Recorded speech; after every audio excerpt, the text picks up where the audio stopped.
சிங்கப்பெண். இந்த உலகத்தில் பிறந்த ஒவ்வொரு பெண்ணுமே சிங்கப்பெண் தாங்க.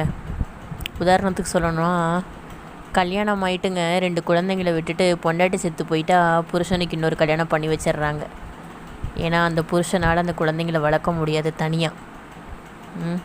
அதே இப்படி நினச்சி பாருங்கள், குழந்தைங்களை விட்டுட்டு புருஷன் செத்து போயிட்டா எத்தனை பெண்களுங்க மறுமணம் செஞ்சுக்கிறாங்க, பண்ணிக்க மாட்டேங்கிறாங்க. தன் குழந்தைங்கள தானே வளர்த்துறாங்க இல்லையா? எங்கள் வீட்டுக்கு பக்கத்தில் கூட நான் எத்தனையோ பெண்கள் அப்படி பார்த்துருக்குறேங்க.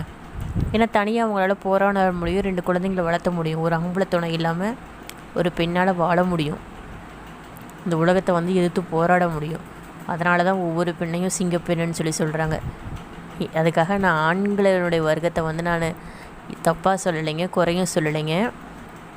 பெண்களுக்கு இரட்டிப்பு வலிமை இருக்குது ஆண்களோடவே. அதனால் ஒவ்வொரு பெண்ணும் மாறு தட்டிக்கோங்க. நம்ம பெண்ணாக